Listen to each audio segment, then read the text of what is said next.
meeting is being recorded. Alert, this meeting is being Hello, recorded.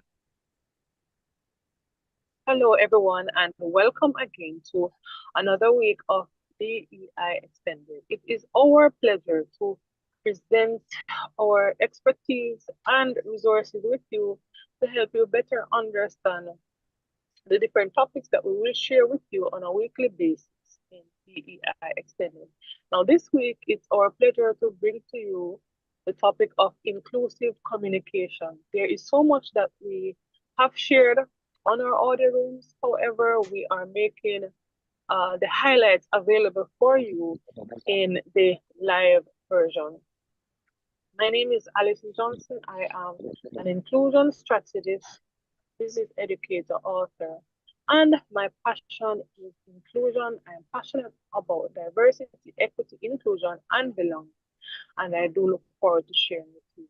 Now, I have two co-hosts with me, and I'll allow these lovely ladies to introduce themselves. They are April Ogden and Francine Gaines.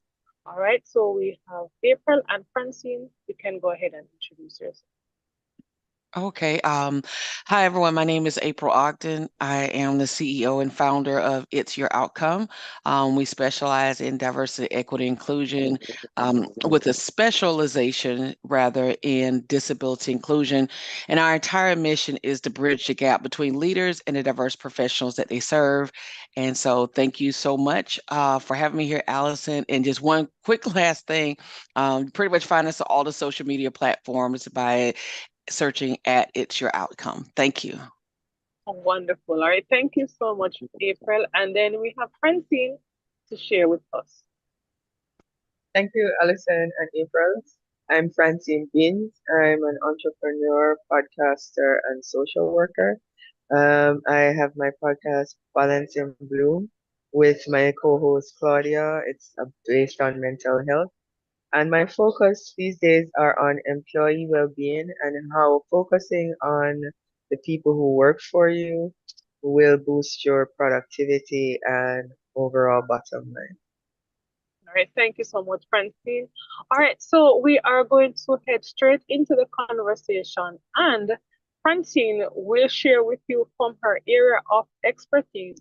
It's our pleasure to present to you at this time, Francine. Thank you again, Alison. And I'm sure my perspective on communication based on emotional intelligence. So, what is emotional intelligence? Emotional intelligence is the ability to recognize, understand, and manage our emotions while being able to recognize and influence the emotion of others.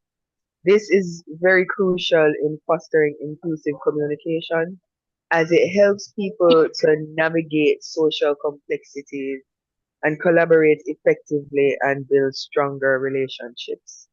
Now, the key components of emotional intelligence are self awareness. So, first, we have to be able to recognize our own emotions and how they impact others. We do not exist in a bubble. Therefore, if we're angry, we're going to be emitting some angry energy there, anger related behavior. And what's going to happen is that people are going to pick up on that. And then you're going to have people who react to you based on the anger and that's the same for any emotion you're feeling. So the first thing is to recognize what emotions it is you're feeling. Self-regulation. So once you recognize these emotions, you need to be able to control them and redirect some of the disruptive ones and the impulses that we have, foot and mouth disease. Just anything that comes to mind, you just say it. No, no, no, we can't do that, especially in a professional setting. So we have to be able to recognize it and regulate it. And the other thing is empathy. Now, what exactly is empathy? Carl Rogers defines empathy as, the ability to sense the client's world as if, that's the key component, it were your own, but without ever losing the as if quality. This is empathy. So you're recognizing what's happening to the individual, but you're not losing yourself in the recognition of it. Neither are you imposing your own personal feelings and beliefs, which happens with sympathy, right? So that's the key difference between sympathy and empathy. In empathy, you're recognizing, you're feeling with the person, you're not feeling for the person, and you are not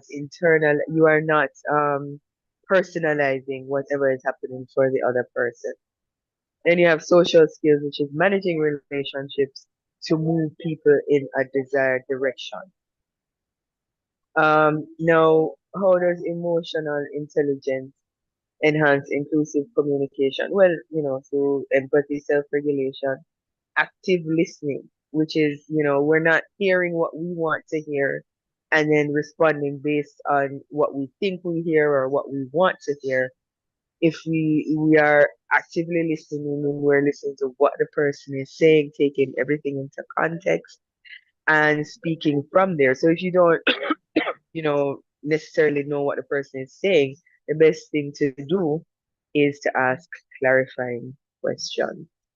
And when you ask clarifying questions, you do not risk assuming what the person is saying, but you're actually, getting to understand what the person is saying. Another key component is you have to recognize nonverbal communication, body language, eye contact, tone of voice. All these can convey inclusivity or exclusivity. So if the person is avoiding eye contact, and again we have to take culture into context because in some cultures direct eye contact is considered rude. So all these things are contextual, and we have to combine them in order to have a clear picture of what is going on. No, to have inclusive communication that's based on emotional intelligence, you need to combine all these components of empathy, self-regulation, self-awareness when we're communicating with people. And, being sensitive and mindful, and we also have to take culture into consideration. Once we have all these into place, you are at the beginning stages of incorporating emotional intelligence practices into your daily communication. And by doing so, you can create spaces where people feel emotionally safe, understood, and valued. Thank you, Alison and April. Hope you came across it. All right. Yes, thank you so much, Francine, for really helping us to understand, emotional intelligence, and you have spoken about it so well from your area of expertise. All right. So I'm now going to allow April to share with us. All right. And she will present further from the the perspective of someone who has experience in disability inclusion. Okay, so April, over to you. All right. Thank you, Allison. And thank you, Francine. That was wonderful. I loved it. So, when we start talking about inclusive communication for individuals or employees with disabilities, we're talking about how we exchange information, how we receive the information as well. And so, I'm going to give you 3 tips on how to be inclusive with your communication. And so, the first thing I would add is that we do not want to assume that how we communicate to one person with a disability is how we will communicate to all people. We want to, again, not assume. We want to ask questions. We want to include people in what tools we're going to use. So that means we need to ask them what would be the best way to communicate with you. And so often we'll find in a workplace that there'll be a list of accommodations, and then we'll just kind of assume that the person who has a visual impairment automatically will have Braille, use Braille, and that's not the case. So you have different forms of communication for different disabilities, and also each person is unique and different in how they will communicate. So again, we don't want to assume, we want to ask to see what is the best way to communicate with individuals with disabilities.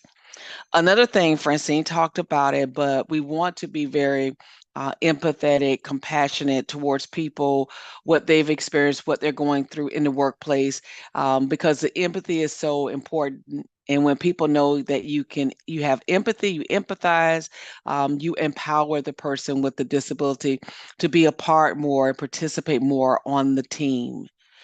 And then the last one I want to talk about today is the type of tools that we use in communication. So I talked a little bit about it, but communication, inclusive communication, is not, again, a one size fits all. We have different tools for different people, but also we don't want to just look at the tools, the assistive technology, the accommodations. We want to look at, like Francine was saying earlier, the body language of the individual. And that means when we're speaking, one person may not be looking at you, but is that because that person has a visual impairment? Or that person may not be speaking, but is that because they have communication limitations? And so how we communicate is not just accommodations, but it's also based on the body language and the individual and the limitations of each person. And that's why, having those one-on-one meetings to find out more about the individual, that's going to be so important. And then also when we're in group settings, how do we communicate within like group team meetings? What's going to be best for each person. And then let's talk about our corporate-wide communication. How are we effectively delivering information and as well as receiving information for our individuals with disabilities when they give us that feedback? And we always want to go back and ask, okay, is this working? What do we need to do differently? Do you need something else? And so that's inclusive communication for individuals with disabilities. I do have a communication gap analysis, and it's designed just exactly for people with disabilities. So I would love to share that with you. It is free. Feel free to reach out to me and get you a copy. Thank you so much, Allison. All right. Thank you so much, April, for really sharing from, your area of expertise. And, there is so much that we have found out from Francine and April as it relates to emotional intelligence and inclusive communication. I'm really happy for the in-depth knowledge that they have provided. All right. And of course, the resources that they have spoken about. So I'm going to be speaking about inclusive communication from the perspective of someone who uh, seeks to promote inclusion in the workplace or in organizations. It is really my passion to really partner with organizations who are seeking to develop authentic brands where everyone feels uh, where everyone feels a strong sense of belonging. So not just inclusion, but inclusion and belonging.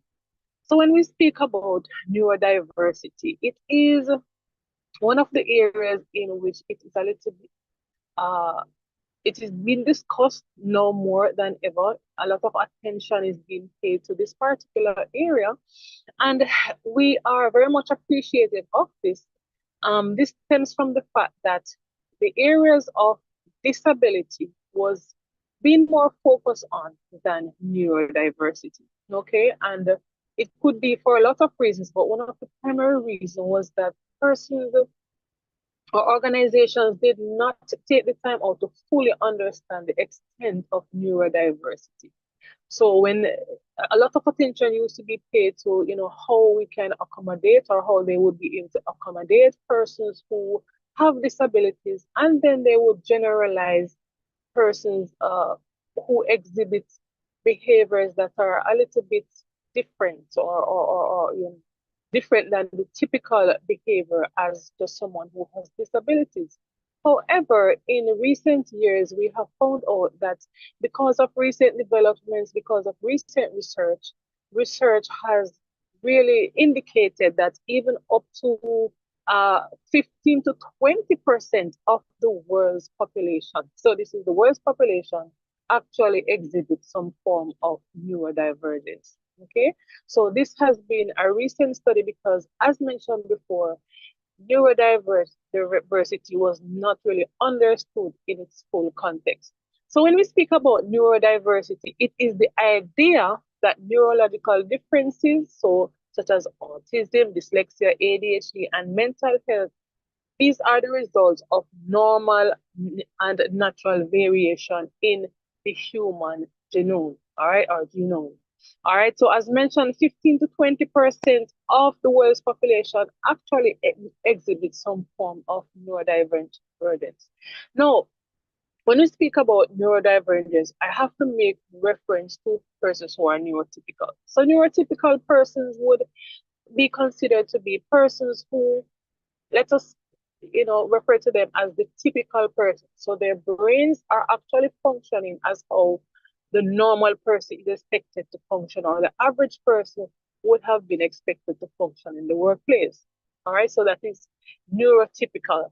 But neurodivergence, no, the persons who are neurodivergent, they display behaviors that are typically not the average behavior of human beings. And this is just because of the fact that they are able to express themselves differently. All right, they may have particular learning disorders, particular behavioral disorders, and this means that these persons will definitely need a strong sense of emotional intelligence. So a stronger effort need to be paid toward these persons to be able to facilitate them. It does not mean that it has to cost organizations a whole lot of money. It does not mean that this will limit productivity. On the upper side, it can actually advance productivity in some areas if attention is paid to persons who are actually neurodiverse. Now, a lot of persons across organizations do not know that these persons sometimes have extraordinary talent. And once attention is being paid to these persons, once you're able to exercise that strong sense of emotional intelligence, and as Francine and April have mentioned, once you are able to exercise empathy toward these persons, you would be surprised at how your organization will be able to benefit from the talents, from the skills, and from the expertise of these persons.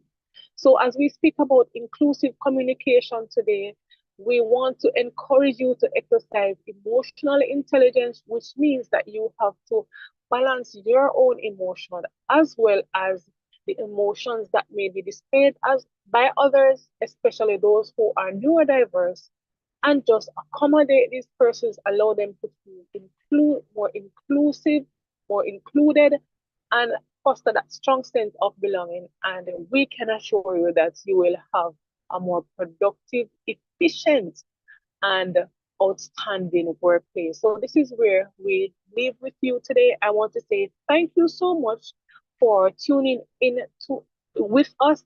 And it is a pleasure for April, Francine, and myself to share from our expertise with you. Please follow our pages on LinkedIn. You can follow us across social media, sign up to the newsletters and resources that we have available. For April, you can check out her newsletter and page.